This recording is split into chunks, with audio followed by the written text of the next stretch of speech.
Hi, we're here in Bristol, Tennessee at the Thunder Valley Racetrack.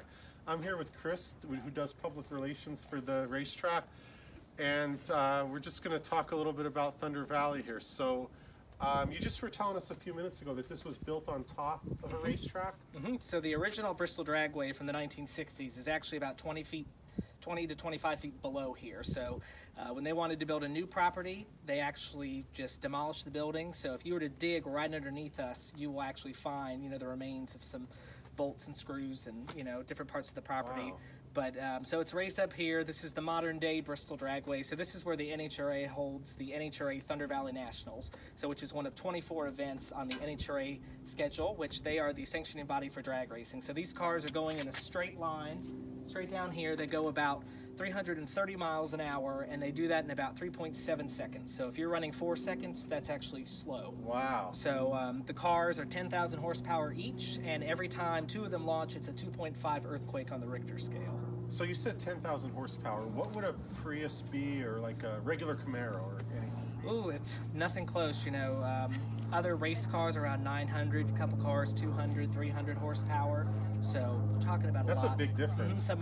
We've had a couple drivers, one of our commercials, we always compare the space shuttle launch. They're actually experiencing similar Gs to when the space shuttle launches. So these drivers, when they launch, they're hitting about 5 to 6 Gs. And at the end, they actually have to pull parachutes to slow them down. They're not capable of slowing down, obviously, from 330 miles an hour. So they actually experience negative 5 to 6 Gs when they're going down to pull the parachutes. And if they don't stop, we've got the sand trap that we like to call the beach there to stop the cars. Okay, so we have the Legends of Thunder Valley.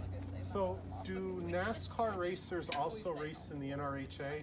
So the NHRA. NHRA, I'm sorry. All good. No worries. So not normally. We actually, though, in 2011, I believe, Kurt Busch, who's a NASCAR driver, one of the legendary Busch brothers of today, he actually raced a NHRA race in Gainesville, and he faced Erica Enders, who was going to be a world champion just a few years later, and he almost beat her. So there's not a lot of crossover just because it's different disciplines, but they do occasionally. It's cool, though, on off weekends, the NASCAR drivers like to go to the drag strip and see the NHRA and vice versa. So they don't necessarily race against each other, but there is a lot of camaraderie. Wow, thank you. I'm learning a lot today. Absolutely. Now, baseball players take steroids. Do race car drivers, do they do anything to their cars that they're not supposed to do? Because I can't imagine they all have the same top speed. So the drivers actually don't really work on the cars that much. They each have their own crew of about 10 people, and each person has a special assignment. So they use special parts, special fuel, nitromethane fuel.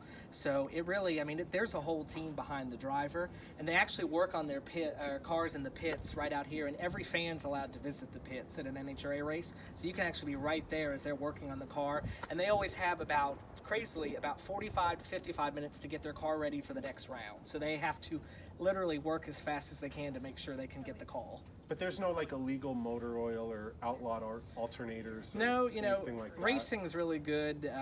Everything is checked, everything is looked at. They tear these cars apart to look at them. There's many rules that they've got to go through. So there's always stuff that the teams would probably not say that they're doing, that they may be doing, but, nothing out of the ordinary. And I noticed you were driving one of these cars before and it got really loud.